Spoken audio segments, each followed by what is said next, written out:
Sheeples, this is part two of Harry Potter, and this is Z. Woo! Hello, Whoa! Sheeples, and this is Patfoot, like last time. Yeah. Should I stick with Patfoot this time? Maybe I can change to Mad Eye because Mm, we are moving on with the story as well. So yeah. with the and we, this is gonna be the start with of the main plot and the Yeah, well, that depends. How moody do war. you get? I get very moody. Okay, You Mad Eye can it is. you can call me Mad Eye Moody for sure today. Uh-huh. So let's do that. Dude, Moody was an insane character, man. Oh, definitely. But before And we get to all of these yeah, things, yeah. we gotta thank the sheepers who heard the podcast last time and like gave Thank us some good, you, Sheeples, guys gave and girls, and yeah, everyone out there. gave us some amazing feedback to be honest because Yeah, like keep it uh, structured and don't get we scattered. were very distracted in the beginning and we were Yeah, we realized it as well sure. later on but then you know what, it's just the fun of it, right? Like just Harry Yeah, Potter right. just gets us too It excited. gets our But cogs and wheels going. Plus, we're learning, yeah, right? Like we're new at and this, and it's we just want to shout them out actually. So yeah, just to say thank you, go Shreya, and for it. thank you, Riddhi. You guys truly like thank you for giving us the feedback, and it helps us improve, and we want to get better and better and create the You're the boss. best quality content we can, and improve Wait, this so community as Riddhi much was a as we can. Slytherin, right? And Shreya was a Yeah. Gryffindor. Oh yeah. Like Uh, both the houses that are assertive in life, right? so Salazar and Godric, the Oh offspring, yeah. and I'm the offspring of Descendants. Ravina Ravenclaw. Ravina. We For me, gotta it's get the Helga. Hindi in there, I, yo. for me, it's Helga, bro. Helga So scenes, Hegla scenes हो रहा है. Hegla हो रहा है. क्या Um, मेहनत कश, oh my god. एक कश मेहनत की. you're still tripping on it, huh? Like, Dude, Z is still tripping on that trip, that that same thing. I still remember, man, reading that BuzzFeed or Scoopoo article, and I was like, fuck, this is so scarring, so scarring. I don't Like, know. I don't know why you're like that no, irritated by it. I just find it funny to an no, I extent. know, but like, just imagine meeting up with somebody who's watched these movies in like purest Hindi, and you've watched it in like the way JK intended, and like the conversations would be so random. They're like, "तुम कौन से घर Eh, से हो?" And you'd be yeah. like, And "Gryffindor," and you'd be so like, here's the thing. What I feel about all this is like whenever you dub a movie into another "Yeah, language, a lot of it gets lost in translation, right? Like, sure, so many good movies in Hindi won't be yeah." translated well into English, right? Like, it just the feelings and emotions sometimes don't come off, and Yeah, dude, you um, remember all of our like this is a tangent, but like all of you out there who used to watch Cartoon Network, let's say approximately till 10, 15 years our ago. structure has gone again.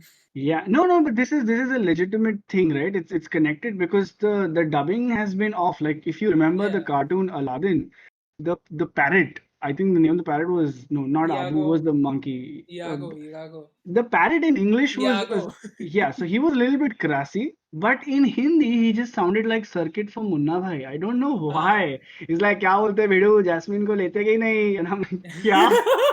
What? Dude, my parents got me off cartoons because they heard this one day, I and mean, yeah, yeah, I remember it being really atrocious at the time when fair. But yeah, you're right. it's Translation sad. does Translation. cause. I mean, I don't know why they wanted to add in the extra stuff, but well, Yeah, we will it put is that what up it as one is. of our Insta stories. Huh? Just like one random YouTube. I'm sure there's some YouTube clipping out there. Oh, I'm sure. I'll try to find it, or if Z Yeah, can find it, then Z will try to sure, find it. I But will. But so let's not stray, and let's start yeah, with Goblet of Fire. yeah, Again, what yeah. was it in Uh, brief? One last time. Aag Ka Pyala.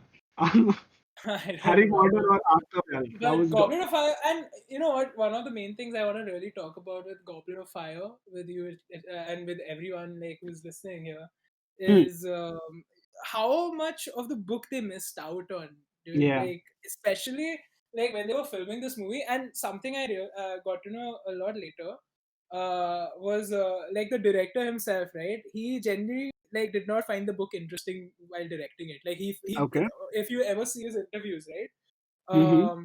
He always talks about how like the book is so long and why is it like so long, and it's like it just has too much. And Mike Newell, even though he's like a good director and he did a good job, and honestly like I think this movie is one of the favorite movies for most people, I think, because Yeah. of the whole dragon stuff But and just to put it out there, if magic stuff. Goblet was Yeah.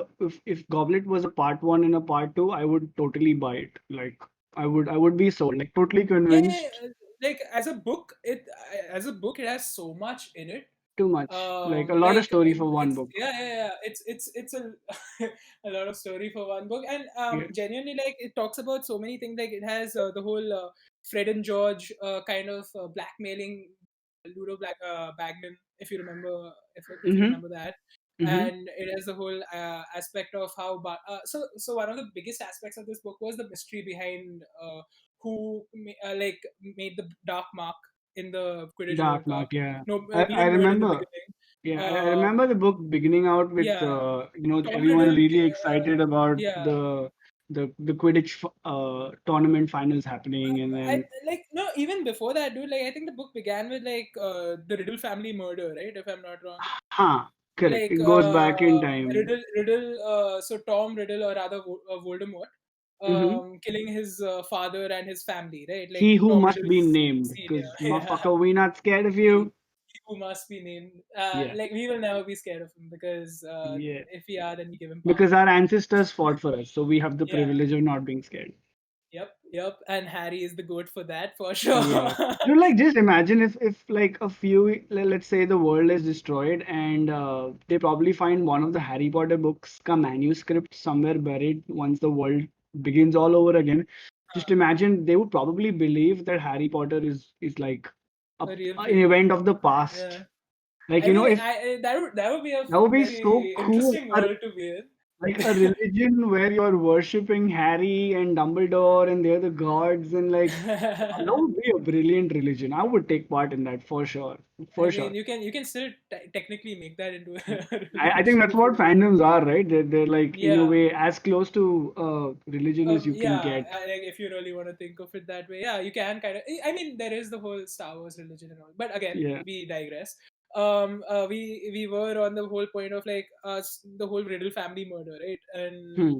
um, especially like I think the way they started out, like in the movies, they kind of showed Barty from the beginning, even though they didn't mention his name, like the first scene, but you still Hmm. saw his face, right? And you had this Hmm. like random person in your head that, okay, this is someone who's like gonna take come into play in this movie.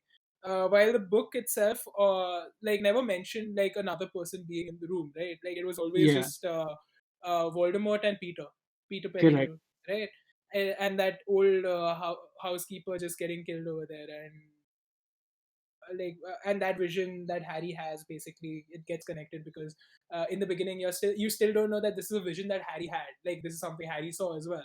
And you start like getting to know how Harry's connection with Voldemort is starting to become stronger. And Hmm. all these different small storylines coming into play, each and everything, like even with the Triwizard tournament, like the way they set it up. And I think the mystery was kind of left out in the movie. As a kid, this movie kind of was my like favorite because of the magic and the aesthetics of it, and really like had a great time watching this. But Yeah. as I grew up, I think I started realizing that the other movies are much like better in terms of story. Mm. Um, Fair. I mean, I'm actually on the other side of the fence over here because I really enjoyed Goblet as a movie. No, It I mean, probably I, had I to. love the movie. Yeah. I'll agree with you that it's one of my like top movies for sure. But like, I wouldn't consider it above any of the other Potter movies. I don't know about you though. Sure. No, fair. I mean, to me, Goblet has like a special place in my heart.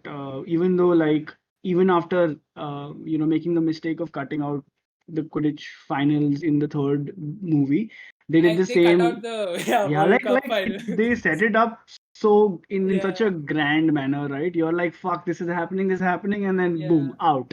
And then the next That thing was you know, such a they're big back to cup the move. tent. Just It was messed up, but yeah. I think the reason I connect with Goblet is that uh, I think with Goblet, even like when I was where I was in life, I was moving from being like a early teenager to like a little bit of a late teenager. I think like Hmm. with the first three movies, I was a kid and I was pretty naive and I was Right. ignorance is bliss and life is good.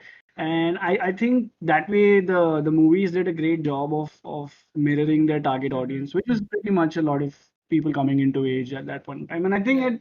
in Goblet, because of the book and also of the movies, they've done a great job at converging from the light to the dark. I mean, the Yeah. movie and the book actually begin begin pretty dark, right? Actually, They actually, begin to with the be fair, murder. They begin with the Triwizard yeah, Tournament yeah, yeah, getting like you see the Dark Mark coming yeah. up, and you see like so much destruction. 100%, man. Like So I completely agree with you in this matter. like They because did a really good job with I it. think Philosophers begins pretty on a neutral note. Chamber As begins, as it is, like yeah, philosophers, I don't think they could have done anything dark because it was like an entryway into the wizarding world and an entry to getting to know who Harry was, right? yeah.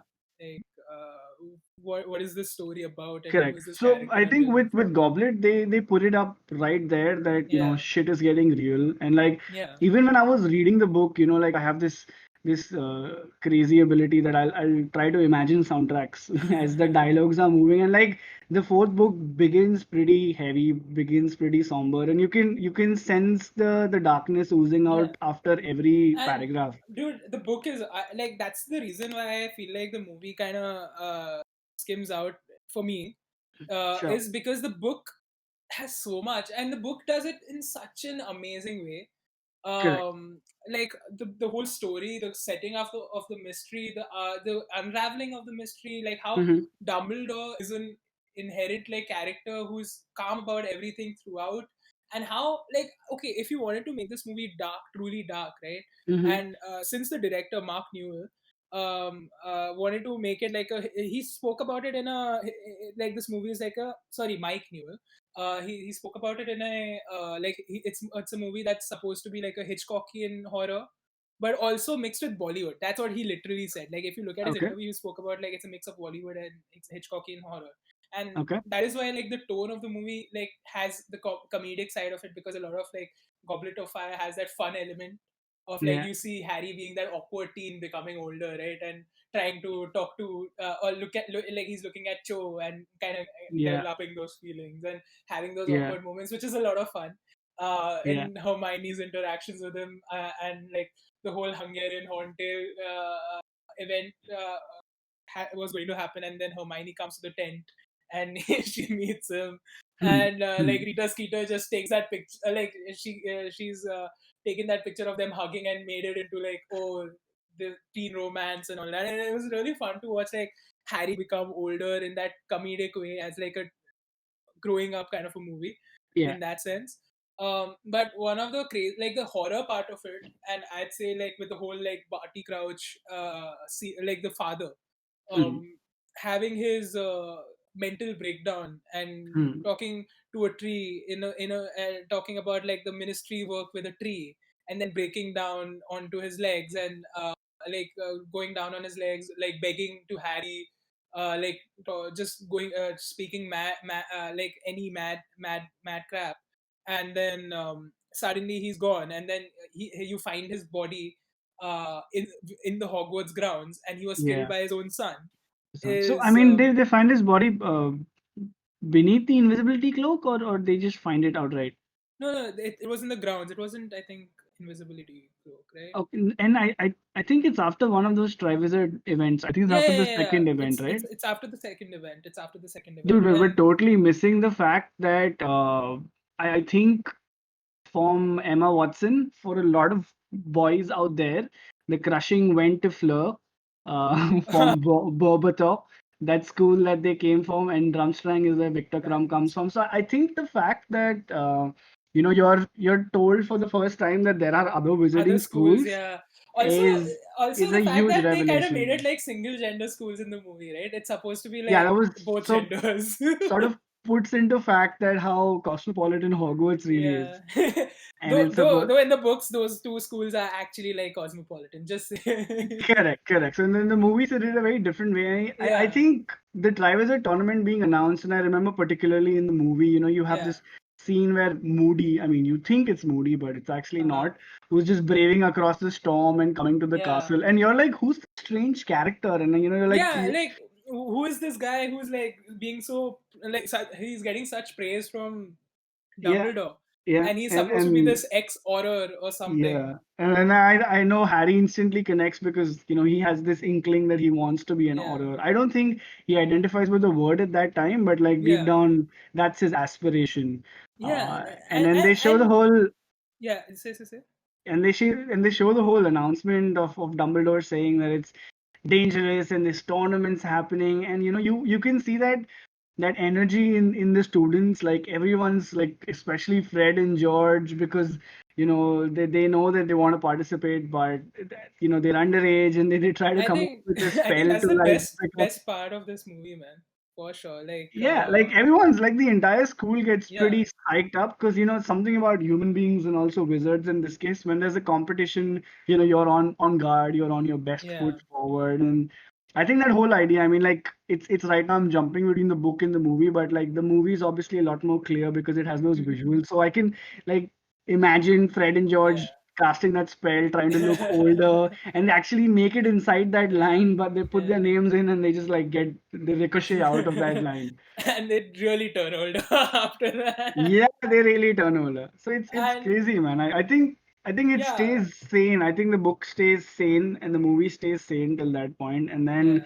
yeah. right from the first task, yeah, all Oh, shit breaks it loose. changes, man. Shit And breaks loose. Like, I think that's my favorite part about the movies is like the way they handle the tasks. To be fair, yeah, like like I really dragons are really love it. shown so beautifully. I mean, the way Yeah. they've depicted, like I want to give a shout out to everybody out there who's done the animation. Hmm. They've done a hell of a Yeah, job. I yeah, the mean, just CGI work is really really well done. like I was waiting with bated breath, right? When Hagrid sort of cheats and asks Harry to wear the cloak, and he's going on Yeah, a date with Madame Maxine. yeah, Oh, yeah, yeah. you know what? I completely forgot to mention when like she and Hagrid instantly have a moment. Okay, when they first meet, and Dumbledore says Hagrid's a groundskeeper and he's gonna take great care of the horses. Don't worry.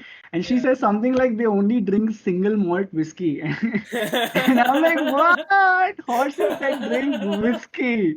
That is apt. That is so apt. And she and Yeah, Hagrid have a moment, like they do yeah, the whole yeah, eye yeah. flirtation thing, and Hagrid's like all pink, and I'm like, oh, dude, Hagrid is such a wholesome dude, character. I he's a really character love we him gotta in that. talk about. I think we gotta talk Yeah, about him more, man. Like, I think yeah. Hagrid's that comfort character in the movie, right? Like, for, Yeah, he's I think he kind of represents us in a way. Like we just yeah, love the whole idea of like the wizarding world, and we are in love with yeah, magic and the creatures and everything. And I think he kind of embodies that really well. The other aspect of him being like completely different from everyone is that he was a half giant, yeah, correct. which comes to play later on, actually, fifth movie, but. Yeah. So that is a little later, but yeah, like his whole story is amazing, and And it's such a beautiful contrast in the character, right? I mean, yeah. like physically, he's shown to be this brute who can rip trees and shit, but deep down, he's like this real softie that's always trying to like protect Aragog, and he's trying to like Yeah, trade animals and then buy yeah. animals and give them a fair place. And like, I know we're going a little back, but how heartbroken he is in the third book, right? When Oh, Buckbeak is like supposed to be executed, like that is I so he that was the heartbreaking. first time he became like the teacher for the care of magical Oh my creatures, and God, that was then such a all big that moment for happens, him. and yeah, and Like, first that was sad. lesson, who would have thought? And that's also because Yeah, of the idiot Draco, who just, my yeah. father will hear about this. Dude, Why? but Draco's like had a weird journey, man. Yeah. But anyway, like as we were saying, like his whole like first time teaching, and then Hmm. I wish he could have had like a better year and like Yeah. had more of Why chance to am I become not that able to? teacher. Why am I not able But to remember more about Draco in Goblet? I think he has like a relatively smaller role, right? yeah. But the whole Goblet of Fire is like more about introducing the idea of Death Eaters and Voldemort's return, right? Because Fair. that's the main part of the whole story, where everything is being set up. You Yeah. see you see you see Voldemort's like Nagini basically become another Horcrux Yeah. around that time, Yeah. And dude, and Nagini has some personality, yeah. Like, no oh dialogues. yeah. All she does is like hiss. Yeah. But she has this. Parcel tongue, my friend. Yeah, you're She fucking does have afraid. dialogues. She Cause does have yeah, dialogues. she does have dialogues. But like, you are afraid of her. Like the minute Nagini Yeah. comes into the picture, you're like, cause just the She's idea a of a snake, man. Like, I think I'm in general afraid of snakes, like I'd okay, let's say. we're not stopping at snakes. We're going at a fucking giant Yeah, anaconda hunt for the red yeah. orchid kind of snake, and Yeah. that is scary. I mean, I wouldn't have picked Yeah. a better pet for Voldemort. Yeah. No, And a honestly, fucking like. giant snake is like, Nagini, eat! Ah, give me chicken No, tandoori, I no, will but eat. Nagini becoming a Horcrux, and also like Peter Pettigrew finding like Voldemort's desolate body, and then using Nagini as a medium to get him back, which Mm-hmm. is why he looks so much like a snake. Yep. Is like much more horrifying for his character in general, Yeah. because like just his return is so crazy because it's building up throughout the book, right? Like that mystery is building up with Barty Crouch, and like the father died, and oh, just to say, like in that second task when he died in the movie, right? That second task is so beautiful. Just Mm-hmm. like when you watch it, and the way they worked on the CGI again, like dragons one thing, but that task being underwater and filming And underwater, it hadn't been done and the before. soundtrack behind it, like Yeah, the music that plays is just like, the choir of angels and like yeah. underwater beautiful. The Like, whole and mermen and more people, yeah, mermaids, you wouldn't mermen, imagine, right? Like yeah, the all of this being beneath the lake, but then, yeah. Moaning Myrtle tells him that yes, there are people, and then The like prefect's bathroom, right? yeah, Like I when he has the mean, bath. Harry has his first fight with Ron, and I mean, it's insane, right? Like, cause Yeah, like there is this weird couple of pages in between where Harry and Ron aren't talking, and you realize that's such a big void, right? Because he's yeah. always been And talking.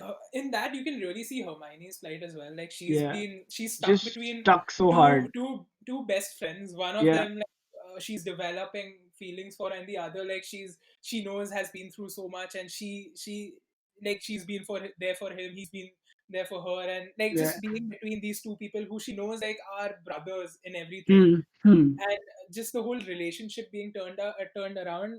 It was really done well in the movies as well, because I think Correct. the way they shot it, right? Like as soon as Harry's name was called out of the goblet, you see everybody's reactions, and then it's like just silence. There's no music, there's no background music. It's just people staring at Harry with that look of judgment, like he's just like Harry Potter just wants to keep like doing this publicity stunt all the time. Why is he like? Why does he always want to be in the limelight? And like people just like attitude towards him again, going against him and making him isolated was really like interesting to watch. And Hermione struggled to, like, I want to isolate my friend. I still trust in him. I know that he wouldn't have done something like this. Is truly like really sweet and like wholesome to see, because she's the one who's like supporting him and being there for him, and especially when Ron didn't know what to think, and he himself was confused about the whole thing, Yeah. was really nice. But then, no matter what, he's still cheering for him Yeah, from the stands, and yeah, they're like, "What? Harry died?" yeah. No, Harry's alive because Harry just jumps up and like he just like Yeah, does a backflip, goes back into the water. Gillyweed, yeah. yeah. Also, like And they did a really good job with Neville, huh? Like yeah, I in this mean, Neville's movie. trying to help out Harry, Yeah. and Harry's like, Neville, and unless you have some kind of cabbage that helps me breathe underwater, I really Yeah. don't care right now. And he's like, well, I don't know about cabbage, but there's always gillyweed. And Harry's like, I think it what? was a smarter decision to have Neville give him the gillyweed instead of Dobby, Yeah. like in the books, because it kind of helps you see Neville's development as a character as well. Because I think in the books Neville doesn't get as much development for being like the second child of prophecy, or the potential child of prophecy, as Hmm. compared to Harry.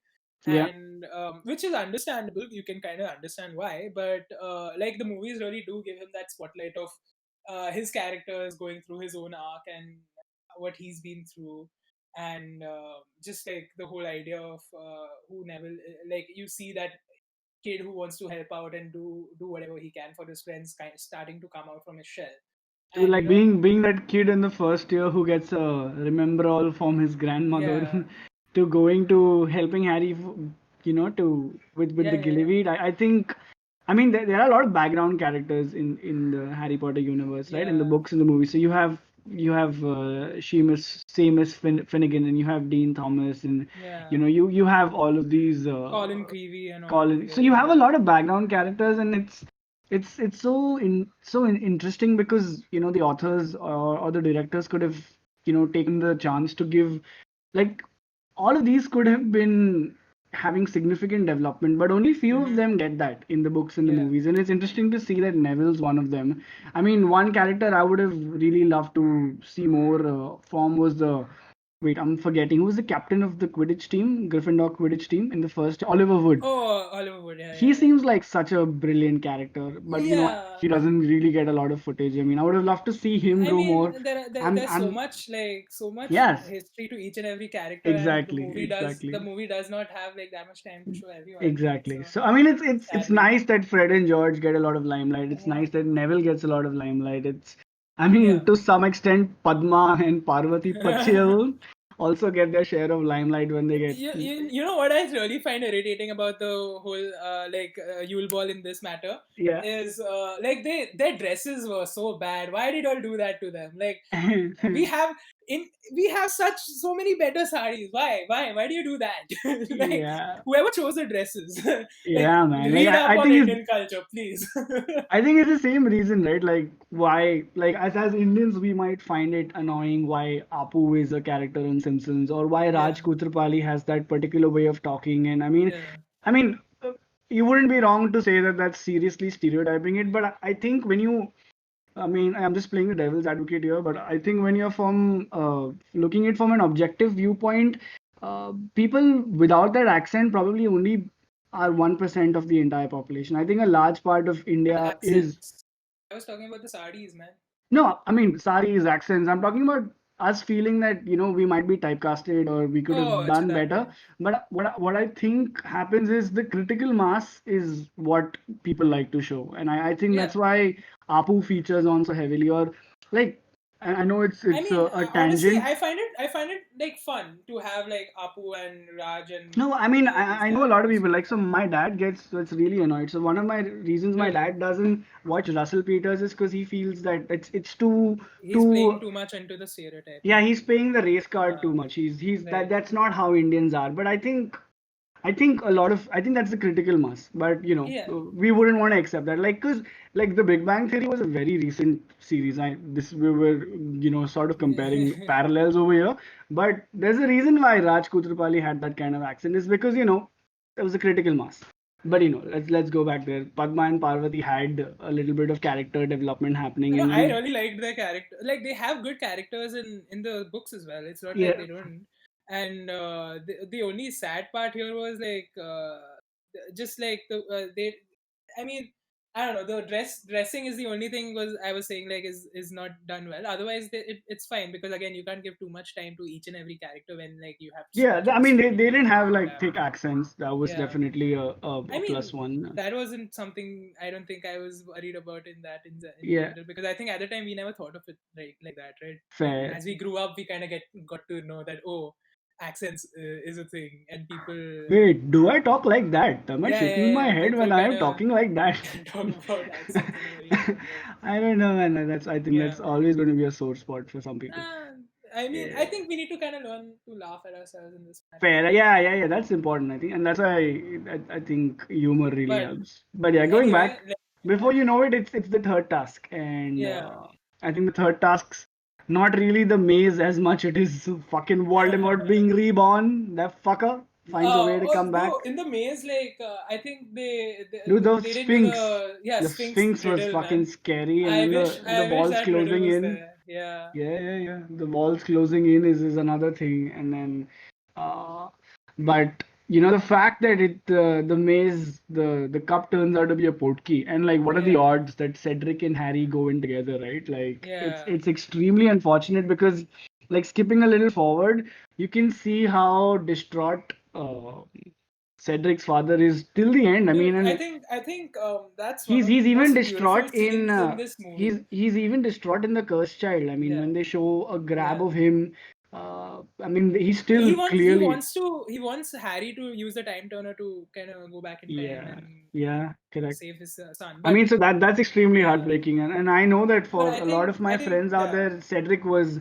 like suddenly became a yeah. heartthrob overnight, right? Like I think, and that happened mostly with a That's lot of. because Robert Pattinson, man, like So so Twilight did Robert I Pattinson. think Goblet happened first, and Twilight was after, Yeah, right? yeah, yeah, yeah, yeah. Yeah, Yeah. so but I remember like in when I was living through the Goblet era in real life as well, I knew a lot of my friends were like absolutely heads over heels for Yeah. Cedric, and I can see where they're coming from, right? He Yeah, has that archetypal like features, and then everyone was yeah. going gaga, and then when he died, I remember being in the movie theater and so many people just sobbing, Mhm. sobbing, sobbing, because And I you know, think not only like the fact it's not just about him being like good looking. I think like the fact that someone that was Harry's friend yeah, and then he was from your yeah, house, right? So he, he he had he's those from noble. he's from Hufflepuff. He's a huff. He's a Huff. I'll always be proud of Cedric. Um, but like the fact that like someone who was so young and had Hmm. so much going for him Yeah. is the first to die as soon as Voldemort is back. I And mean, he was a badass Quidditch player as well. I think they were yeah, talking about a future in Quidditch.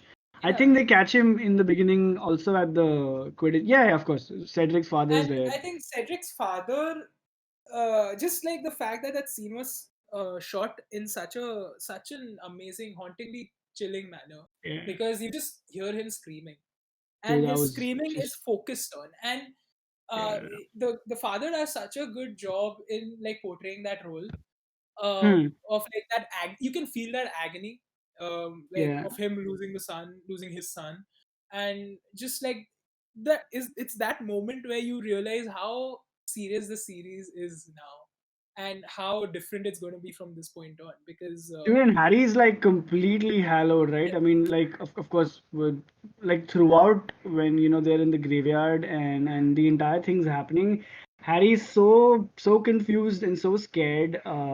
But he chooses to fight, right? He chooses yeah, to go out, and you have that the classic cocktail of binaries, right? You have Voldemort with Avada Kedavra, and you have Harry with Expelliarmus. Like that's such a classic combination. I think that stayed throughout. It just shows how such a simple spell mhm. can, if you have the kind of heart. Just of course I we think later get to yeah, know that it's because of priori incantem, like yeah, yeah, the yeah, wand sharing the bond yeah. that I'm sure if it was a regular wand, Harry would have been Avada Kedavra long ago. But So, you I know mean, the other factors, I think, and this is something that's really stressed on in the series from the beginning, is the power or the strength that Harry has that Voldemort doesn't, right? Is hmm. the power of his like love and friendship and his like people around him, and that's what really powers his magic up and Yeah, kind right. of Because when the makes spells him connect, stronger. everybody that Yeah, Voldemort's killed in the backward order, they start popping yeah. out, and they actually go on to really protect Harry, Yeah, and yeah, yeah. it's And like just the insane. moment, I think it's such a sweet scene of like his mom and dad just being there and be like saying Uh, like we hold him off for you. You go and grab the cup, Grab the get cup. Cedric and grab the cup and go Yeah. back to Hogwarts. And And that transition is yeah, insane, right? Harry comes back, and then there is like celebration for like a silence, brief just three. No, silence. there is celebration for like a brief Yeah, yeah, three to yeah, four yeah, yeah. seconds, and like Harry's the winner, and then Cedric's not And then, moving, and dude, oh, like the moment, the way the band drops off, right? Like, it's just just oh, that transition is hard, and then we all remember the whole classic Harry being yeah, whisked off by supposedly Alistair Mad Eye. Moody. Yeah, And I I know. mean, like, what are the odds, right? Dumbledore and Yeah. Snape turn up just in time, and like I still remember the movie did such a crazy job. When Moody's trunk opens up and there's like a fucking bottomless pit, Yeah, but there is a bottom, and then Alistair is sitting at down below. yeah. Damn, that book ends But with, one of the best ways they reveal that this is not like Moody in general yeah, the is tongue just flick, right? no, not even the tongue flick. Okay. It wasn't the tongue flick, man. It was tongue flick came later on when once he said that one line, and that made Harry question him. It was Hmm. like, how many more people were there in the graveyard?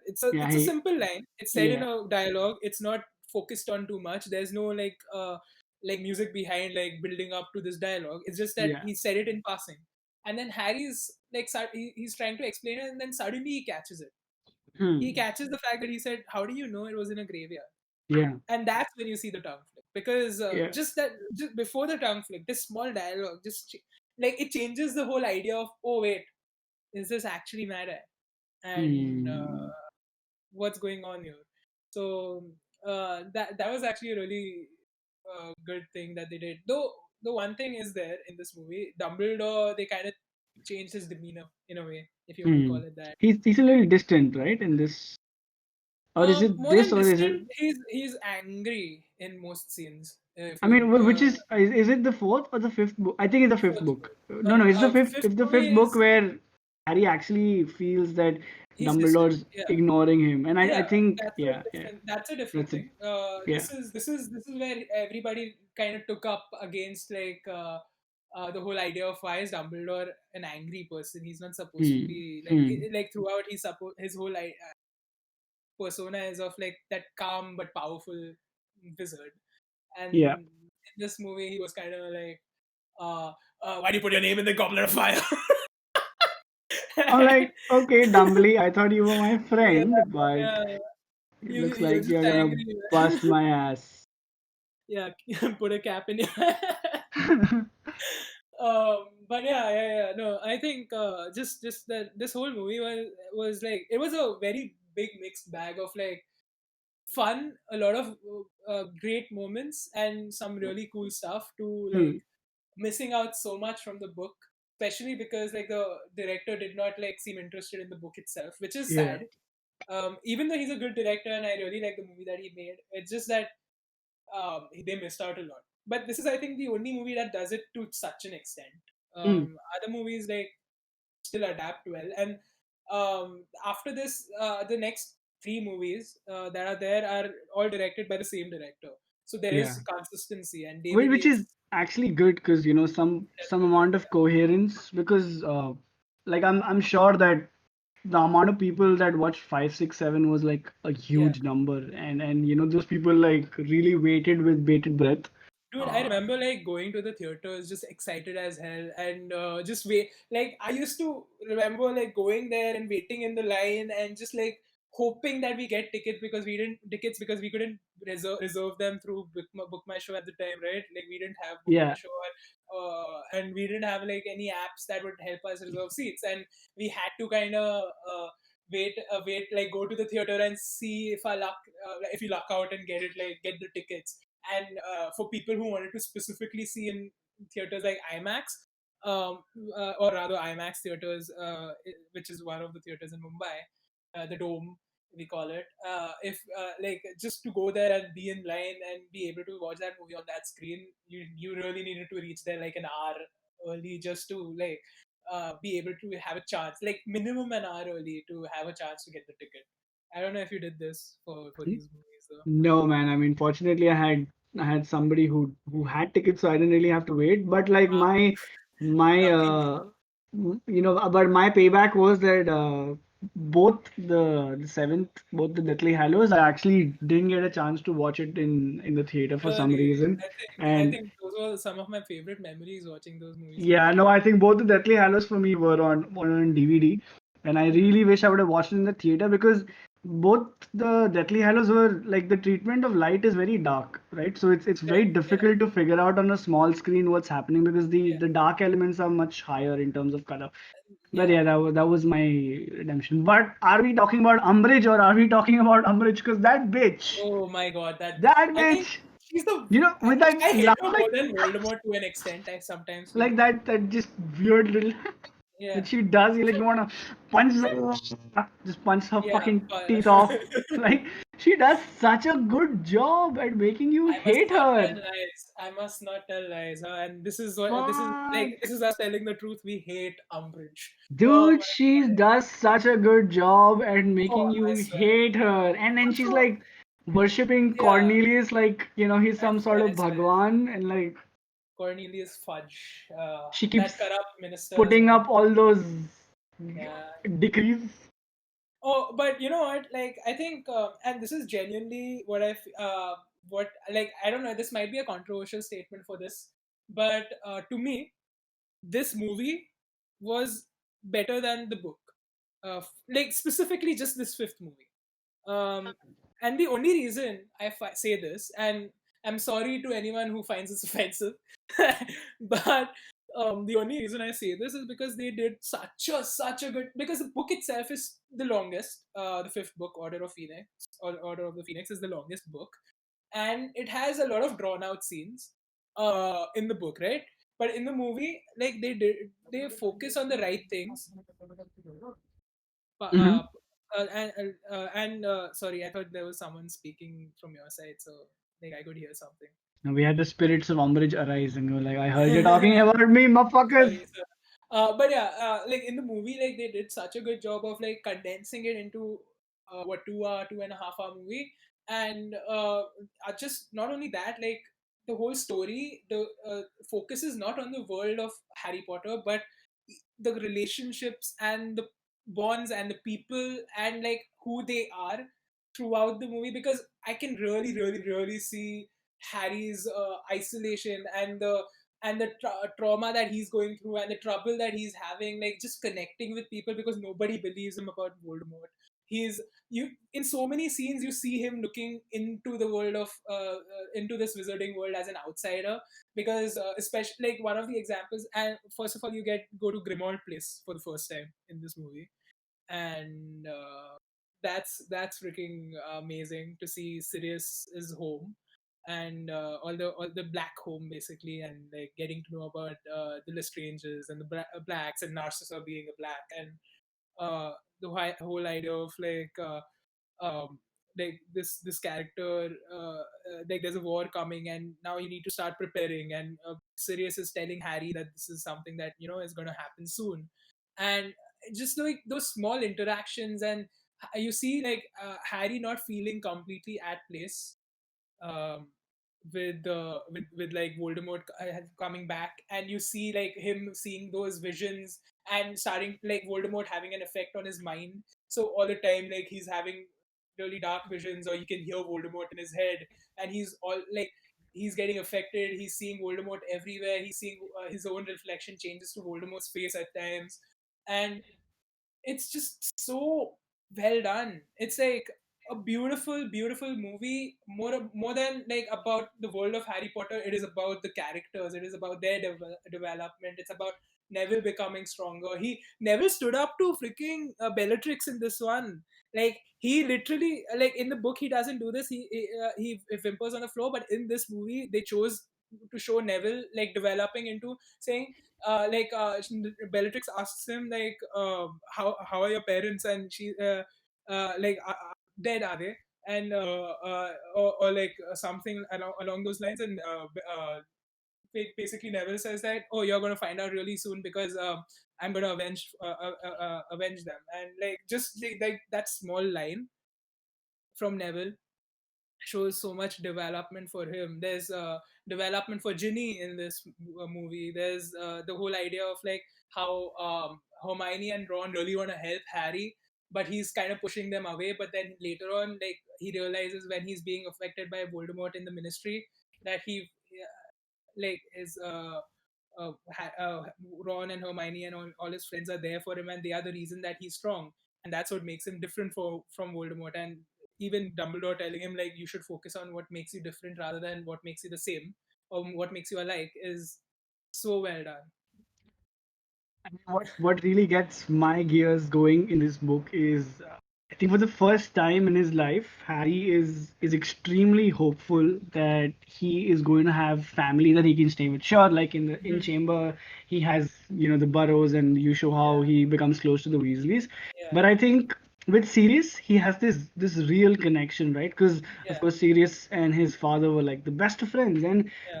the fact that he and Sirius talk about Harry coming and living with him is Hmm. such a big optimistic curve. Like Yeah, you see the joy in. I think for me, the entire book, the biggest standout was the relation between Sirius and Harry. I mean, in yeah, in in Goblet, they don't get a lot of chance because Sirius is still on the run. But of Yeah. course, in order, you see Dumbledore using Sirius's old house as like a meeting place for the Order, Yeah.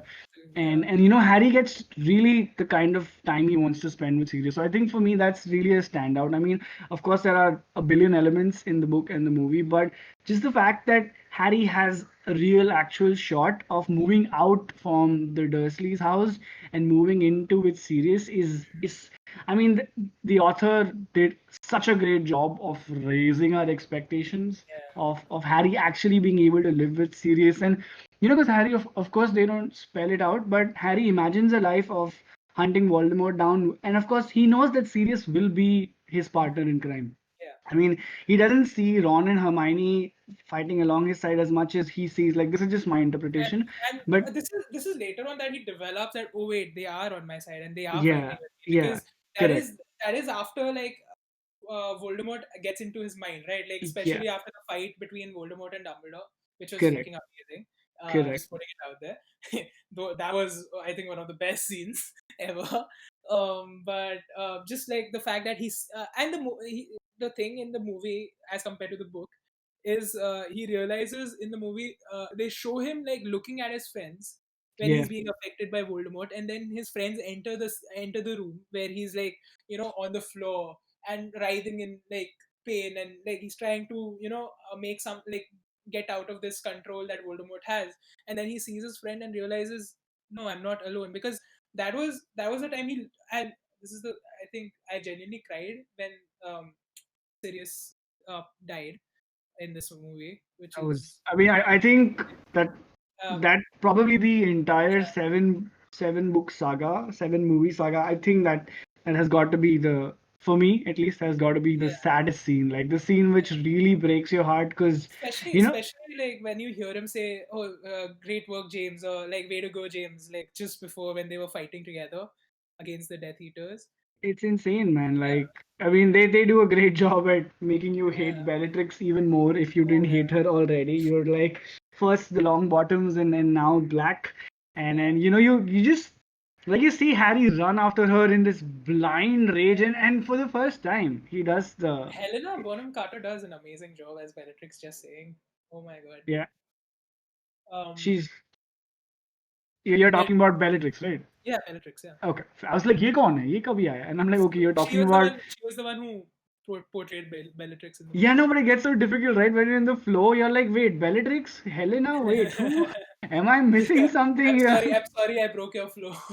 No, Pardon that's my. what I meant. I Uh, suddenly felt like, wait, like, because so like I mean, both of us sheeples are different in that way, right? I mean, you're extremely invested in the back end and who they are as the real lives, but me on the other hand, I'm totally like just hostage to the fact that these guys are the characters and yeah, they've in my head it's like they've formed this character ring that doesn't ever break.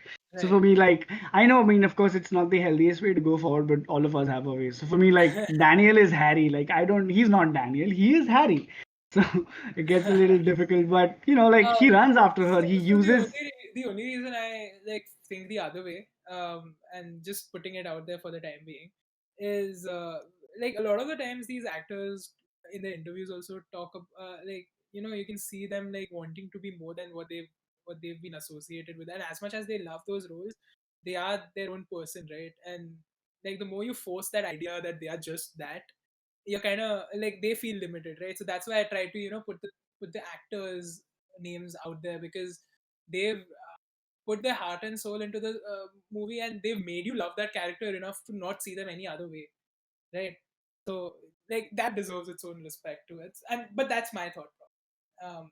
That's just me, like, saying, as you said, like both of our thought processes in this matter is very different, right? true. Yeah.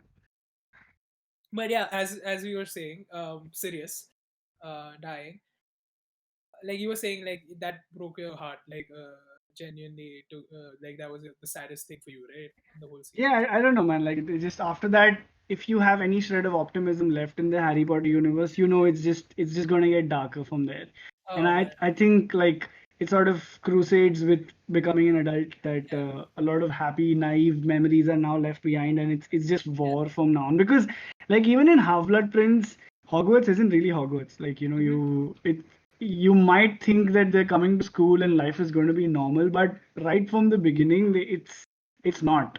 And I think any shred of sanity in Hogwarts was left at order. Like the fifth book and the fifth movie is where things were as it could have been in a school when there I was. think yeah.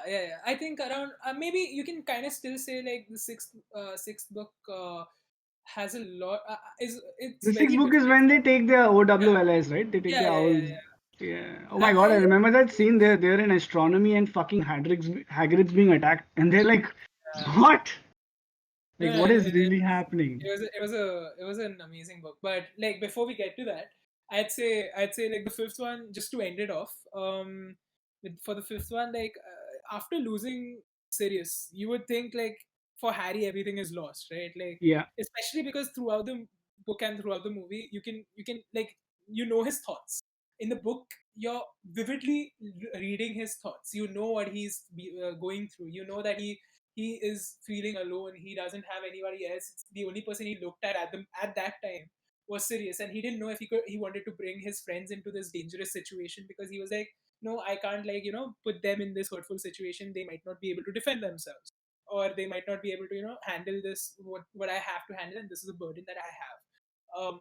But in that like last moment of looking at his friends being there for him and fighting this like being a part of this war with him and being like his backup and his support and his close family, he realizes that he wasn't alone all along, and that's where he gains the power to kind of remove Voldemort from his head and like take away his power that Voldemort had throughout the fifth book and the movie, and kind of gain that like semblance of control of his own like will again, knowing that no, I'm not alone in this fight. I am stronger with the people around me, and Voldemort is the one who's weaker because there's no one around him and he doesn't let anybody.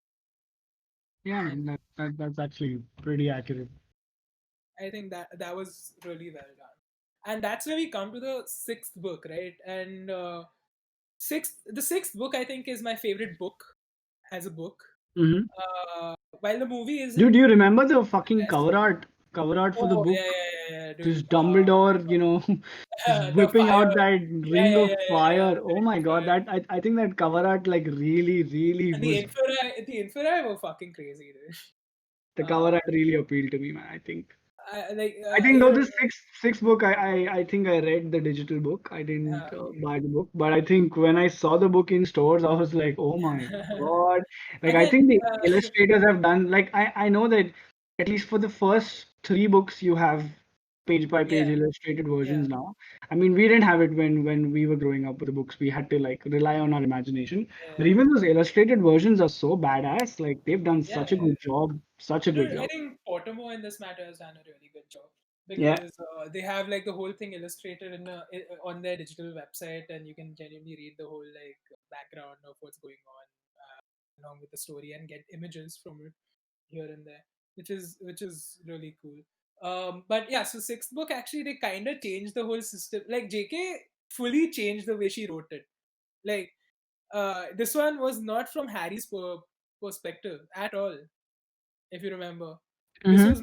This was more so like you changed perspectives to different people, and you were focusing more on the story of Draco and Snape and trying to figure out what they were up to and who they were, or should we like it starts out like with a perspective of Snape, right? Like where he has to make that unbreakable vow, Unbreakable and Vow with his sister and his the he Draco's mom. Draco's mom, right? And he has to like promise her that Dude, and we haven't even started talking about Snape, huh? dude, Like, this is where it gets for him, right? Like Snape is a different अभी तक podcast Snape is altogether. yeah. अभी तक Snape एक अलग चीज था.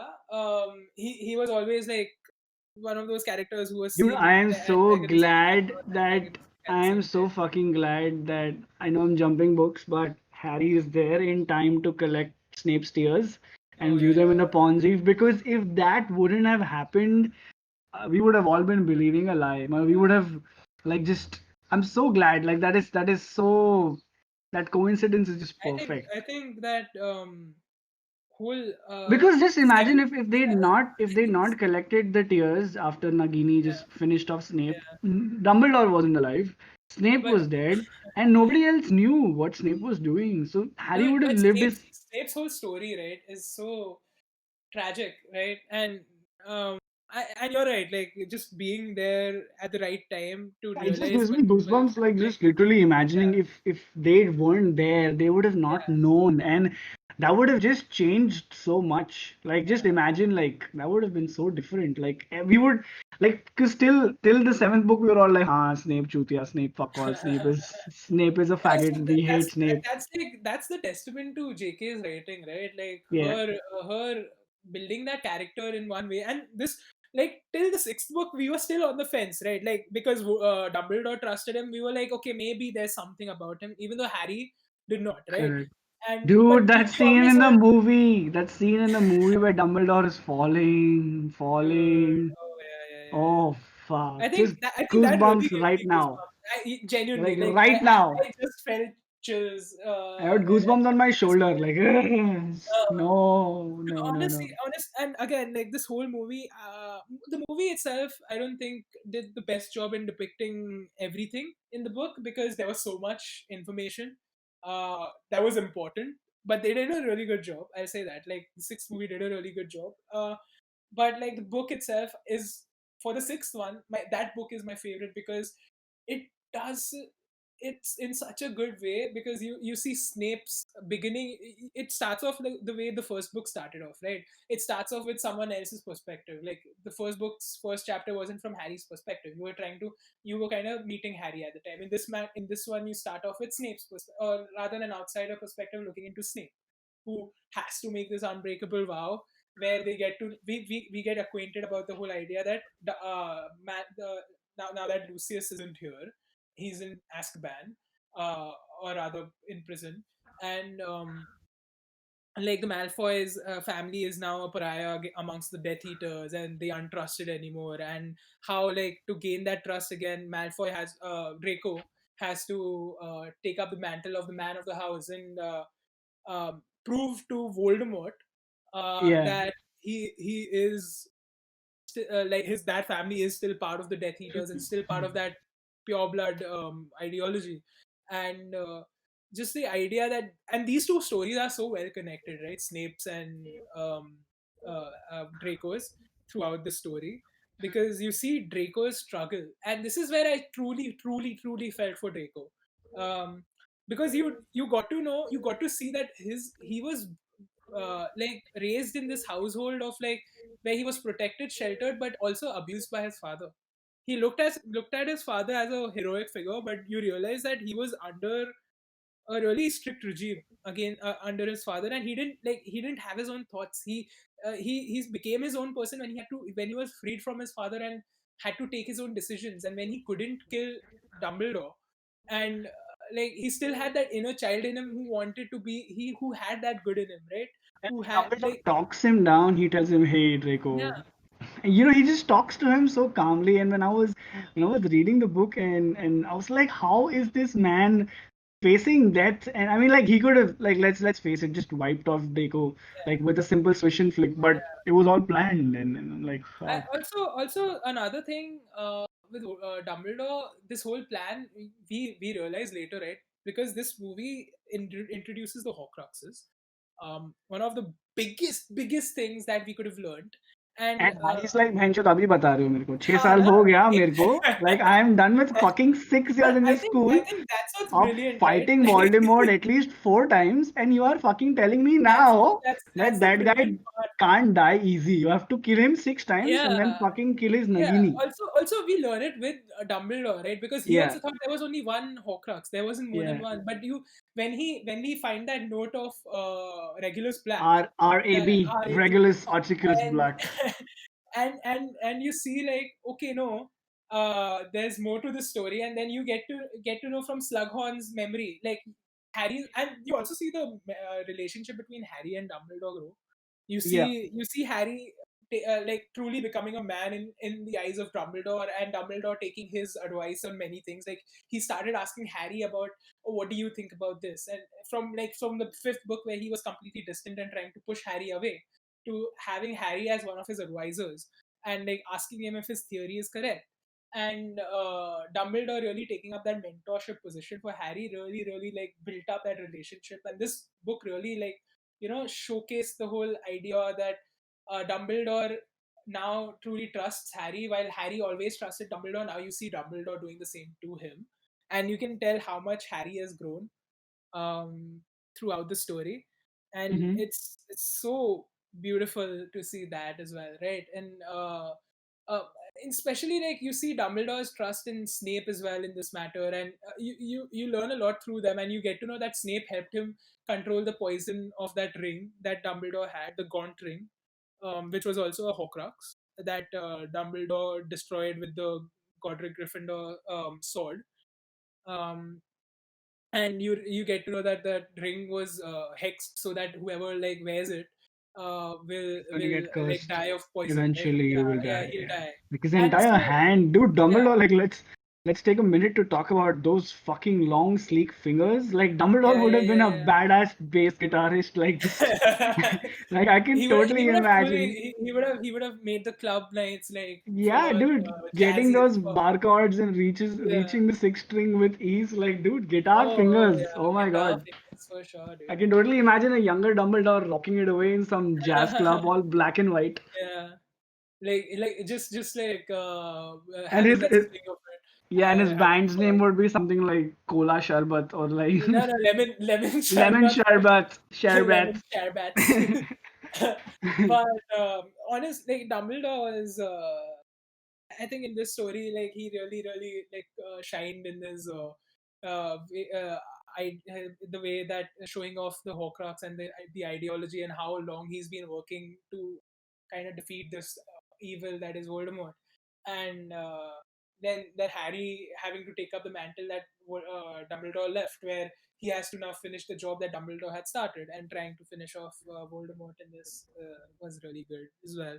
And genuinely, I think a Snape story, the way they show it, like they show Snape helping Dumbledore kind of control the poison and everything, and you want to believe Dumbledore that oh, Snape is a part of the Order, and you're always like on the fence. And while Harry has this perspective, other people have the other perspective, and then you see Snape killing Dumbledore at the end, because of the unbreakable vow that he made.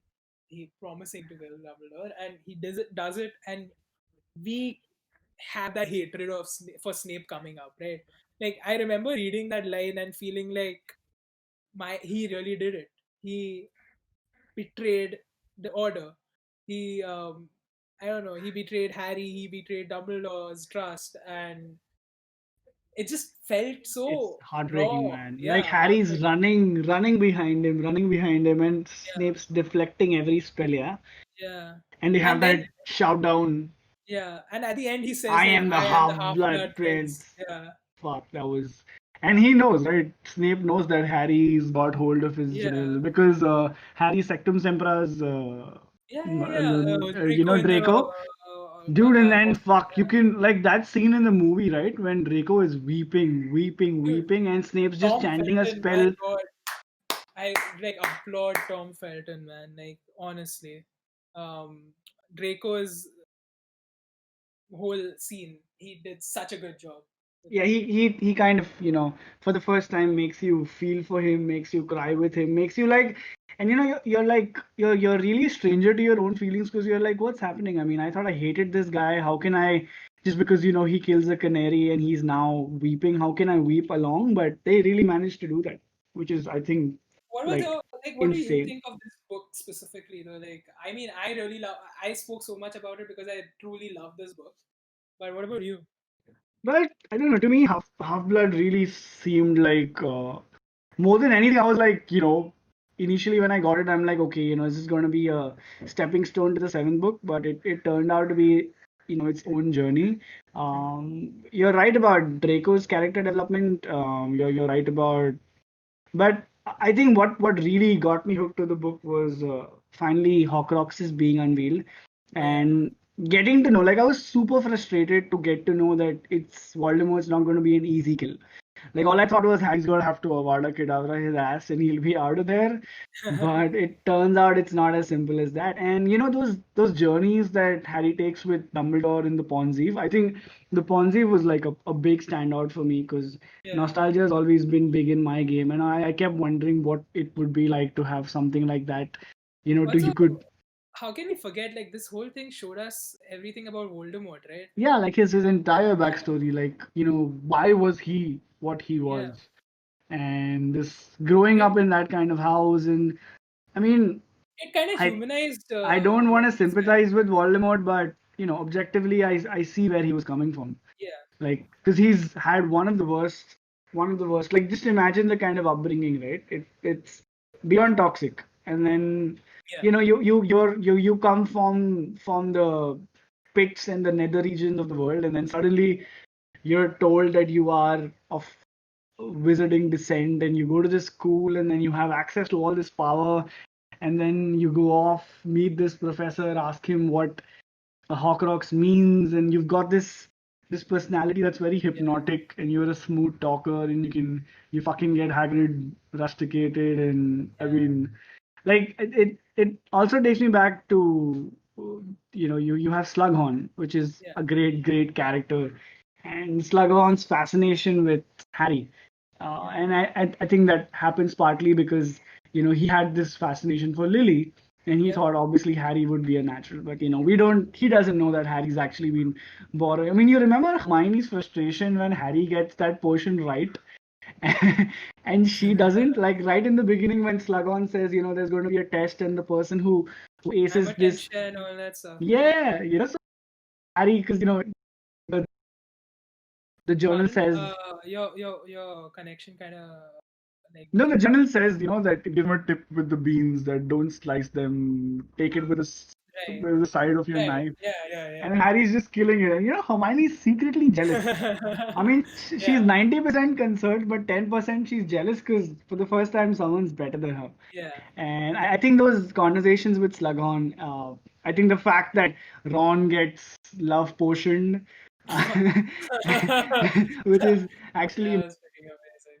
and then, it turns into this horror fest because I don't know, Ron's actually And poisoned. that was all done by Draco as well, right? Like the Yeah, whole. right. I mean, you don't know it at that point, but you're just, you're Yeah.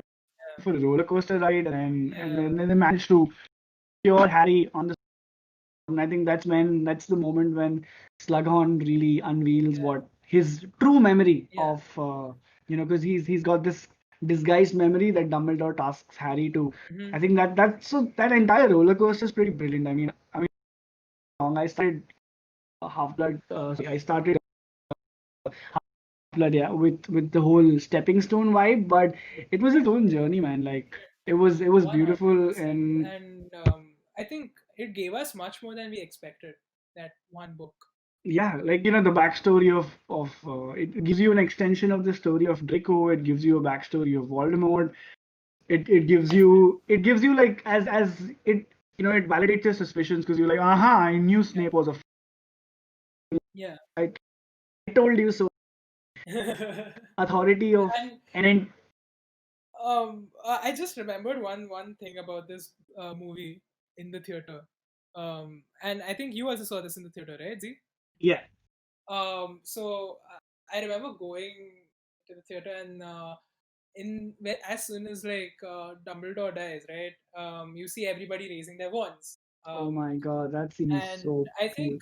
the we all of us in the theater genuinely like had our hands like just in the air, like as if we were holding a wand in our hand, and just like that sadness, right, of losing someone who was that powerful, someone who was that sweet, someone who was there for everybody, Yeah. and you never thought would die, go away, and just like I like just we all wanted to do nothing more than just bawl our eyes out, but like at that moment it was just that respect that we had for that character made us just Yeah. put our Like, hands up. till that point, I always thought it would be Harry, Dumbledore battling it out together till the fifth book, till the end of Yeah. all. I thought it would be Harry, Dumbledore, and Sirius versus Voldemort in the army. At Hmm. the end of the fifth book, I'm like, okay, fuck, it's at least Harry and Dumbledore, and then Dumbledore pops. And Yeah. I'm like, shit, But the thing Harry is, is yeah. so screwed. But So the thing is, fucking like Harry screwed. wasn't alone, man. He had everyone with him, and that's what he learns, and I think that's what we also needed to like Sure, uh, yeah, learn. To be fair. yeah, yeah. And then you have, before you know it, you have the beginning of the end, which is Yeah. Yeah. the Deathly Hallows. Oh, How do you uh, even begin the Deathly Hallows? I don't know, man. Like I Like I think have the book here with me, and I'm just smelling that old paper smell of just reading man. this book way back. I think in 2008, Oh 2009. my. What is that? 11 years, 12 years Yeah. ago. Fuck. I remember it was my 10th grade, and back here in India, everyone takes their 10th grade way too seriously. And I remember like before my final exams, a month before or so, the book came out. Right. And there was this girl in our class that had bought the book, and I was so tempted. I was so tempted. And you know what she did? What? The first thing she did, she hadn't opened the book. Huh. This was way before spoiler culture had come to the country Huh. or to the world. She opens the book in front of Huh. all of us. She's never opened it before. Huh. She turns it to the last page and she reads, "The scar had not pained Harry for 19 years. All was well." Oh my god. She did that. That's that. That was that was so Why that would you was do that? that was so No. frustrating. Like that was the first time. Like she was one of those school kids, okay? Like remember those school kids back when the first iPhone came out and when the first Yeah. Harry Potter book came out and it wasn't available to purchase in the market. One of those school They kids that just had it. Yeah. yeah, they have one of those rich ass dads and they find a way to get it from the UK or from the US, wherever. She's Yeah. one of Yeah. those Yeah. kids, right? And she had the book at least a month before it, or like at least 20 days before it hit the Indian markets, and this is the first thing she did. That's Oh my God, like, that's an asshole move. like, That's a like, full on asshole move.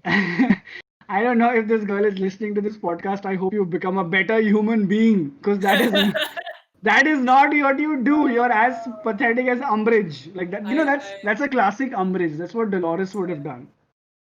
But yeah, uh, that's how Deathly Hallows began for me, man. And honestly, like for me, as I said, like I was really late to reading the book. Very very late to reading the book. So because as I said, as in school, I never was interested in reading hmm, other than anything. So I kind of read it afterwards, after the whole saga was over. And for me, again, the funny thing of it all is for you the books were your entryway into the Harry Potter universe, and for you the seventh book was your 10th grade. Uh, yeah. for me, the seventh movie was my 10th grade. Yeah, Ooh, so it came out around 2010, right? yeah, The seventh movie, and I remember and this is I think my favorite memory with Harry Potter. The fact that all of us, most of the school or most of our class, genuinely skipped school that day to go watch that movie in the how theater. cool is that, All man? like almost like there were a good amount of people, okay, and all of us went to the theater to watch like it didn't matter if you were like cool kid, not cool kid, whatever, just like we were Harry Potter fans, we were Potterheads, and we wanted to go for the freaking movie. And How cool is that, just man? watching that movie with everyone, and the funniest thing happened in that theater, okay, and this is I think this is the stupidest thing that could have happened at this most emotional moment in that movie. Is when Dobby died, right? And Oh, damn. hits you hard, really really Hits hard. you in the feels, man. Just Yeah, man. And the funny part was like as soon as Dobby dies, there's this little kid, okay, in the theater, who just makes that that kiddish noise of like just crying, like crying kiddish noise, okay, and it sounded yeah. so cute that everybody, instead of crying and feeling like that sadness of that moment, like we all just looked at each other and had a laugh of like of it was just too cute, it was just too pure, like when something is so pure you just like smile out of genuine Yeah, happiness you that suck, kid. Let me be sad. I want to be sad. Don't no, awe me. it wasn't about just like the kid being that, it's just that that kid was also so invested in that character of Dobby, Yeah, right? Yeah. just so sweet and pure that just that kid had that moment of crying, and then everybody. I feel like that would have been quite traumatizing for the kid, but everybody laughed in the theater, and I vividly remember that in my head, like that Yeah. memory of just that happening and all of us laughing together in the theater, and oh my Dude, god, Dobby is such a beautiful soul, man. Such a pure yeah, soul. Like, realized damn, he Dobby stands, come to life, stands. Yeah. Like, and Harry says, I wanna do it with my own hands, no magic. yeah. Like that the movie. That's Chuck, the like end of the sixth part one, of the seventh part seventh one, part right? one, and Yeah. and also the fact in the book, right? Like if you just talk about the book, since it was just one thing, movies were divided into two. Hmm. Just the fact that like the whole crazy part of Hermione being tortured by Bellatrix in this book and the movie, and you hear her scream, right? And you can feel the pain Ron is feeling um, when she's being tortured. Like he wants to go out there, he wants to be next to her, save her, protect her from what Bellatrix is doing, but he's stuck in that prison, in that cell, and they can't do a thing at the moment. And like, but Hermione doesn't say a peep. She doesn't like. She takes it in stride. She doesn't like wanna lose out to Bellatrix. Is such a strong moment for her character as well, um, and such a heart wrenching moment in general. Um, Dude, it's tough, man. Like they're down in the cell and they can't do yeah, shit. I think they meet Griphook and they meet Ollivander, yeah, yeah, and they just, I mean, they've been caught and Harry's trying to like mess up his face so that Hermione messes up his face so that he's not identified. yeah, It's like, oh my God. I know we've begun backward, like from the end of, but it's just, I think that scene is very characteristic because they take Harry out and then they ask Draco to identify him, and you know that like everyone's waiting with bated breath for what Draco is going to do. yeah. That And just to I love and that's such a good moment for Draco that yeah. he says, "Nah, this is not I mean, that." he knows, Yeah, but I think that scene is where you really go like, okay, Draco has changed, yeah, and he wants to be his own person. He doesn't want to live under the shadow of his father. I think yeah. primarily his mother's not as much of evil character as She is not like particularly evil. She was yeah. just she was protective of Draco, and She she was just loved protective of her son. Draco. But the father is always shown to be a very vain man. Like, I mean, I Yeah, remember right in Chamber, right, when the first time they introduced Lucius to, he's so condescending yeah, because, yeah, and he fucking slips that diary inside Ginny's, uh, yeah. just A cauldron, want to, into that yeah, I just cauldron. want to Yeah, punch that guy. But I'm so glad when Harry throws his sock at and I Dobby. think no one's ever done that to Lucius. And Lucius is like, motherfucker, what are you doing? And he gives those socks to Dobby, and Dobby is a free elf. Yep, yep. That was, I think, that whole, I don't know, that movie, that book. The book was a great end to the saga. Also, did it Um, happen to you like at least when I was reading the seventh book? At least in uh, the sixth book, I was a pretty fast reader. I would kill a chapter in yeah, absolutely no time. But as I got to the seventh book, I remember deliberately slowing down and reaching every letter because this is yeah, the last book. I mean, okay, back then I didn't know that they would come out with Fantastic Beasts. I didn't know there would be Quidditch from the Ages. I mean, don't get me wrong. I consider myself, and I think the entire fandom considers themselves really lucky to have such a big universe of mhm, these stories. I know a lot of people whose favorite shows have been cancelled, whose favorite books were never made into movies, whose favorite yeah. That's sequels never happened. But I think as a generation and as a fandom, I think we've got this to be. I mean, no matter how much the movies missed out on the books or how much the books maybe had some plot holes or whatever, but just the fact that like till this date, I mean, right from the past 20 years, we've got Pottermore alive. yeah. We've got the Fantastic Beasts movies in the making. We've got JK on her Twitter page just I keeping think, everything alive. I yeah, think it's so it's beautiful. I think we're it's so great to lucky. see, and I I think it's also because like fandom backs this whole movement of Harry Potter, and the love for Harry Potter is just that strong, right? Like they see Yeah. one aspect is like, yes, they have the business side of things where they look at it and they see that people are that interested and they'll make money, so they do all these things. But the other aspect is like there's genuine love for doing that, right? The reason why they're doing the Wizarding World page on Insta is doing the Harry Potter from at home reading Yeah. of Harry Potter books is because there's a genuine love for the story that was written, and like it's just like something that they can do to not only entertain people but also like share the love of Harry Potter with the fans, right? And it just, I don't know, like it's great to see that this is being kept alive, in general. But yeah, like honestly, for the seventh book as well, I, as you said, like I think for me, as I said, I read it late, so for me it was the movie that I did it Hmm. at first. When I was reading the book, I kind of already had an inkling of what's happening, right? Because I Yeah. knew, I've seen the movie, I But knew it's in a much more what's going on. expanded manner, Yeah, so it's in you a you much have more that expanded fun. manner.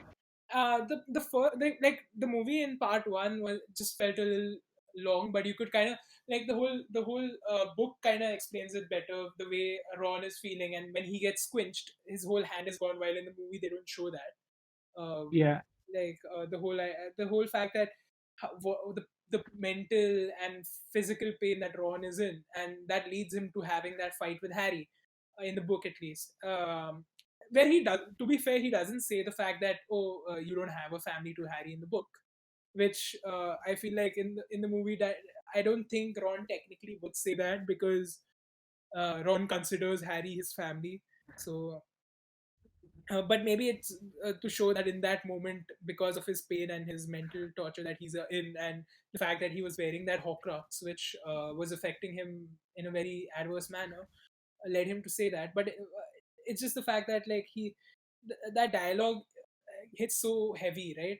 And you see that those three are in so much agony and so much pain, and they are trying to finish the tasks Dumbledore has left them with in his will, and like trying to find the different hallows, and the way you learn about the Deathly Hallows through the like Lovegood's house, and like Dude, going that there, and that I think the entire meeting with Xenophilius yeah. is beautiful because the way they've added like a mini movie inside the Oh movie with yeah, the whole animation of that the was Deathly so Hallows well done. is amazing, man. I mean, I think it's a full blown story within itself. I'm sure maybe at some point they will explore that story, but it's shown so beautifully. And I mean, you can see how traumatized Xenophilius is, and he's obviously Mhm. doing it for Luna. But Luna and Xenophilius have like right from the beginning always supported Harry. And Mhm. I think we completely missed out on Luna. Luna's another beautiful soul. Oh That's yeah, dude. Oh my God, Luna. I She mean, she's one of is. those eccentric characters. I mean, I probably not love her character, man. it's such a gentle character, right? And I Yeah. think they first show Luna in the fifth Fifth book, movie. Fifth movie. fifth Fifth book. fifth, Yeah. yeah, when Harry can see the Thestrals and Luna can too, and Yeah. everybody else feels what the hell is Harry seeing? Yeah. But yeah, I mean, just the entire I think story. it's such a well written, or rather well shot as well, bonding experience between these two. Like they bond over death of all things, and I think that was start to a really interesting friendship, because you could see Luna truly like being there and helping Harry through the times where he felt Mhm. like there was no one else. So her small gestures, even though she had her own eccentricities and people didn't like trust her, so she also was in a similar plight of like people just didn't want to Just keep hang around with looking for her. those invisible creatures, and I Yeah, mean, the for the life Nargles, of me, the yeah, Nargles. Naggles, and they had their own magazine, and I Yeah, remember scenes of her in the train just asking yeah. around random things. But such a beautiful character, man. Like, for sure, Also, shout she's out. a Ravenclaw, right? So Oh yeah, she is from the house of Ravina. Ravina, Ravi. Dude, but I know we're going straight up, but I think one of the craziest things of Deathly Hallows is when they show Aberforth. Aberforth. And Yeah, yeah, yeah, oh yeah. my That's a huge God, one. like, and Harry's been thinking that all this while it's been Dumbledore who's Yeah, been using the enchanted mirror that Sirius gives him. yeah. And he has this. this pang of hope alive inside of him that Dumbledore is maybe still Dumbledore. there, is still out there. Yeah. But it turns out to be Aberforth, and the entire You dude, like, kind of also learn that Dumbledore isn't as perfect as you would have thought. correct, Yeah. correct. I mean, I think in that meeting with Aberforth, you have a lot of and the book that Rita Skeeter writes about Dumbledore. I think you have a lot of build up for the Fantastic Beasts Yeah. franchise. I mean, I know there are a lot of theories out there. I don't know if this is confirmed or it's still a theory, but that Dumbledore and Grindelwald were actually in love, and It is something I think JK confirmed on her Twitter. she confirmed, Yeah, right? Yeah, she said like Dumbledore and Grindelwald did have feelings for each other and correct. were in a relationship So and they stuff. speak they tell us about Ariana, who's Dumbledore and Aberforth's Yeah, sister, and then they speak about her condition, and there's so much unveiling about Dumbledore yeah, happening, and it just shows as a whole how Harry realizes that he absolutely knows nothing because that entire book by Rita Skeeter is actually is telling everybody things about Dumbledore that nobody ever would talk about. yeah. But Also, after learning like how Rita Skeeter got all these stories as well. yeah, right. She was an anime guest who used to like transform and like inspire Despite people. Hermione trapping her and giving her Yeah, warnings, she's back to her yeah, ill deeds. yeah, But the entire scene with Bathilda Bagshot oh fucking yeah, actually turning out to be this creepy ass lady who's housing Nagini. yeah. Oh my god, that scene is Godric's Hollow scenes were oh fuck crazy. yeah, they go back, man. They go, Yeah, they find the graves. yeah. That is touching. That really is And touching. I think this book really does a great job in showing like how much this war has changed each of their lives. Mm, um, it really does show you like what each and every character and each and every person is going through in this matter because uh, no, it's not just the trio that are affected, right? It's everybody, and you hear like news about them on the radio and all mm, those things about like mm. people are going missing and people like how they are Oh managing yeah, like yeah, the yeah. There's bonds that and all. radio that Ron keeps listening to, Yeah, and that at some point you know, frustrates yeah, Harry. it's because he and this is for Ron. It is like he doesn't want to hear his family, and that's why he wants to hear the radio. Ki, Arey, I hope none of my family is dying in this war, Correct, and correct. that like every time I think about it, it hits me hard, man. To think about like you're just hoping every day that you don't hear your family's name is crazy. It's crazy, and it really does. I don't know. It's so hard hitting in general, and the way Hogwarts has turned into what it has, and Snape being the headmaster at the time, and him. Oh, dude, and then Harry comes in all this swag, and he's like, "You dare speak of his name? Yeah, You stand where he stands." He yeah, comes with yeah. this As you this stand where he stood, you dare speak badass his name. music playing, Yeah, and then Dumbledore. It's oh god, that scene is, and then everyone gets behind Harry. uh, Oh, dude, and that's when the war fucking begins, man. um, Like that, dude. I think technically the war was already there. It's just that it just came into a culmination right there. And I think the movies didn't really show Greyback as a big character, but Greyback also had like a big like as a Death Eater. He was quite the dangerous Death Eater, right? Like the guy who was the werewolf, the wolf. Yeah, Uh, he's the one who actually infects Lupin, right? yeah. Was he? I think Yeah, he I might think have it's been. Fenrir Greyback who's the one Yeah, who gives Fenrir Lupin Greyback. the Yeah. dude. Um. But like the way I mean, of course, I think I would go to argue that probably in case of the seventh book versus the movie, I think it leans a little more on the movie's end because Movie. it gives you a very, very rich visual, Movie. Yeah. Yeah. like Yeah. especially The first movie does like even though it feels long, I think they do a good job in showing the desolation and the despair that people are feeling in that time. correct. Though I mean I guess it's also because they did a good the book had so much to tell, Hmm. but it goes by faster than Dude, for this one it actually goes by faster than the super movie. glad that the book has been split into two Yeah, movies. Huh? Like it would have yeah, been such a heartbreak to, like, of course, the downside was that you had to wait a year and a half till the second movie came out. But I'm yeah. so glad there are two different movies. Also the Horcrux hunt was great, man, throughout. Yeah, For sure, for sure. Like Like finding not out knowing how to what split the process. Horcrux, and Yeah, the scene when Ron comes back and he saves yeah. Harry from the lake. That And this he, is like, not only that, he, like, while destroying the Horcrux, he's facing each and every one of his fears, and he still overcomes it. yeah, that is big. Like the Yeah, whole mirage of Ron and of Hermione and Harry out Hermione there and just Harry. Yeah, telling Ron that you're worthless and your and mother wanted a and then they daughter start and making up. fuck. That's like no, chi, no, I don't want this. इधर चो को डालो इधर जिनी को डालो हमायनी नहीं Well, चाहिए. Shitty. Yeah. Also, it's Also, really sweet, yeah, when Ron leaves, yeah, and then suddenly one day Harry turns up the volume on the radio and he starts dancing with Hermione. yeah. I think That, that, that was sweet. That I was mean, sweet. despite all that negativity, they still managed to do that. That's big. And then Hermione has this innocent laugh that comes out. Yeah, yeah. And in the book, I think they didn't have these moments in general because I think in that it was more so focused on the war itself. In the movie, they kind of put this moment in, and it kind of felt really nice to me. And I'd say like quite a few people I don't know like that moment, and who saw the movie only, like they didn't. I think that kind of caused more people to be around the whole Harry and Hermione ship for some reason. I wasn't there. Like I like the I don't know, that moment kind of spawned a lot of other problems of its own I know, between man. people. But like, But just imagine the kind of things JK must have been going through while writing the last book. yeah, dude, like Like, how the does that feel? Like, that's literally emotion. like having a Yeah, child and your child's grown up and now the child's moving out of the house.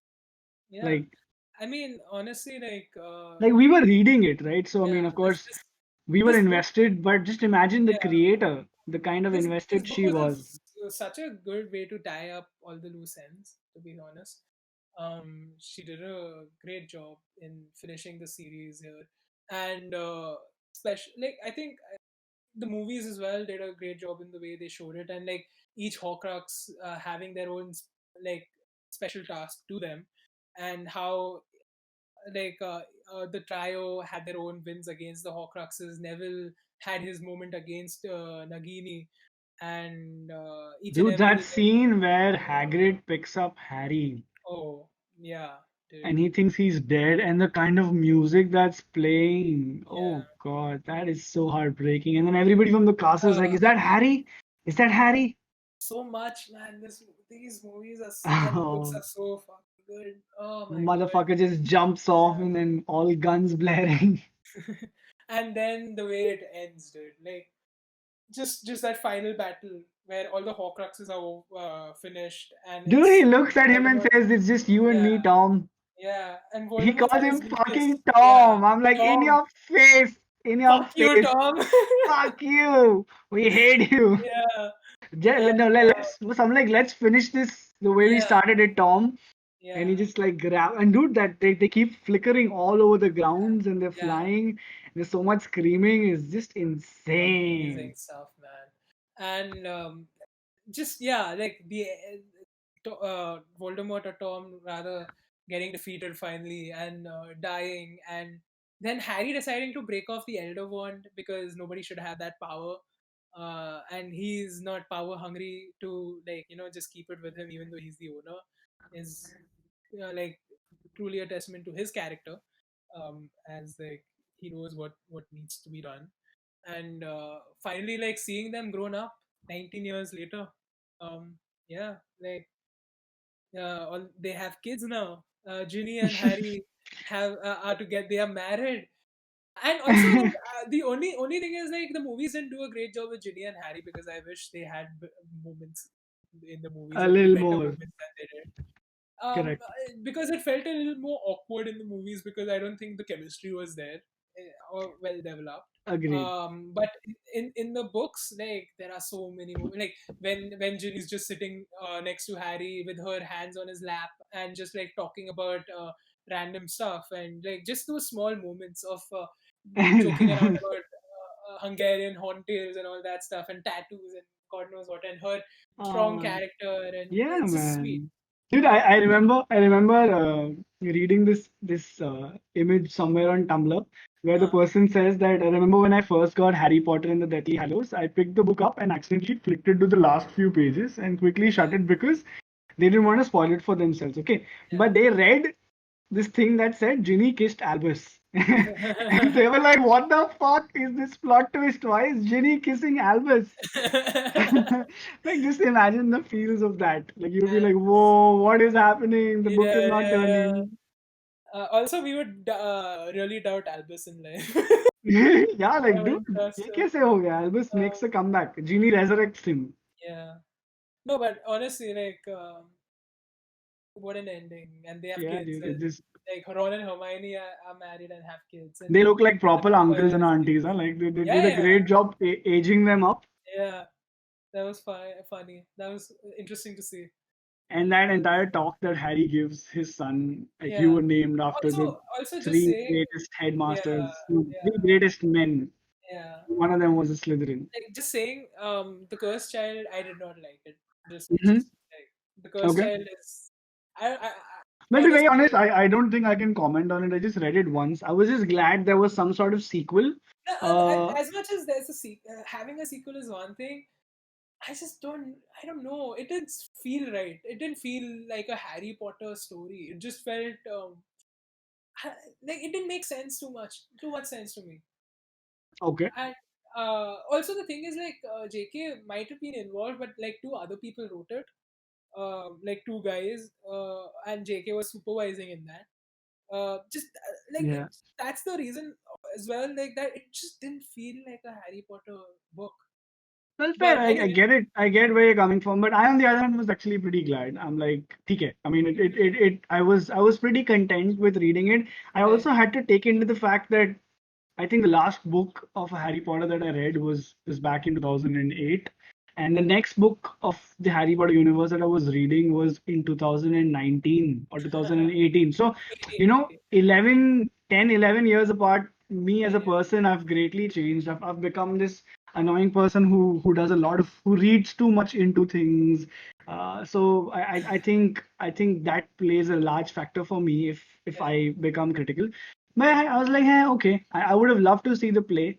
I don't know if there is any digital version out there, but I don't think so. There is. I think it was like a very for your eyes only kind of Yeah, event. yeah. And I remember the whole controversy with Hermione being of African I mean, American yeah, descent. because the thing is, we in the movies we saw her Yeah, as Emma Watson. In the book correct. covers, you had like a, a brown haired, like white girl, and then Yeah, you suddenly change it to African American girl, and people were confused because like you've seen this character for so many years, and you yeah. suddenly change the ethnicity. I And mean, JK was all like unapologetic, like fuck yeah, yeah, I yeah. gotta So do what I gotta do, man. I'll be so me. I mean, it confused people, right? So Yeah. that's the take. I mean, I don't really comment on it because fair enough, whatever. No, but that's what I'm saying. Like Like the there's kind of person I am, I'm just yeah, it's like just putting it out there. I'm okay if the next few sequels of the Harry Potter universe are going to be significant downgrades in quality.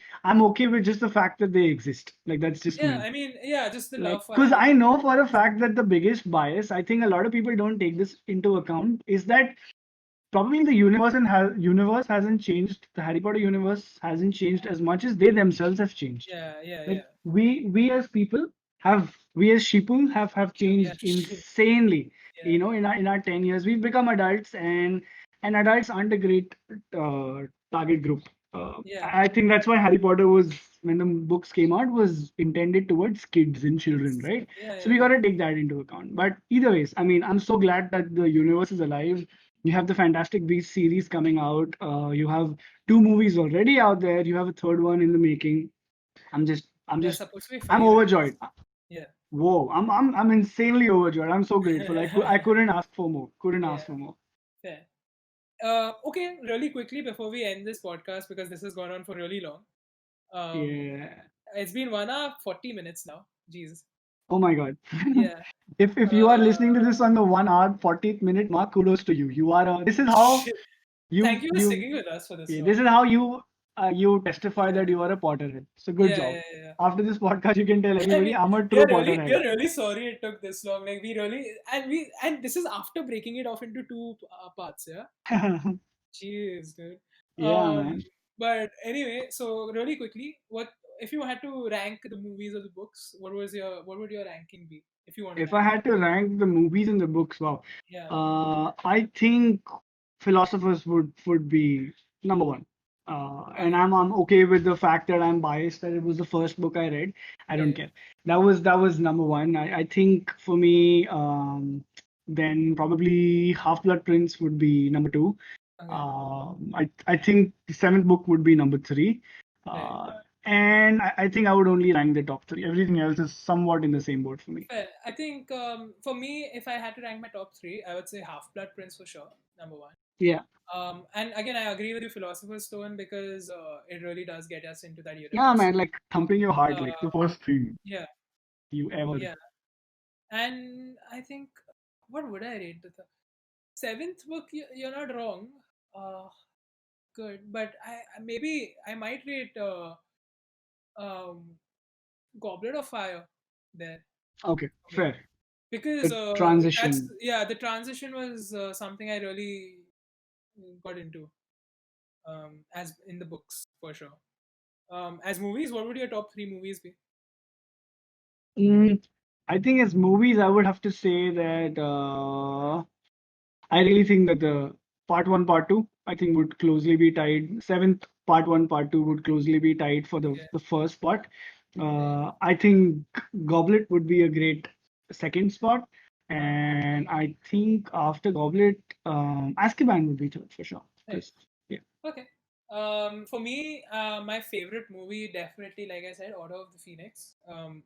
Done so well, so well. yeah, yeah. Um, Second favorite movie, most probably Prisoners of Azkaban, Mm-hmm, because it's again really well directed and story is really good.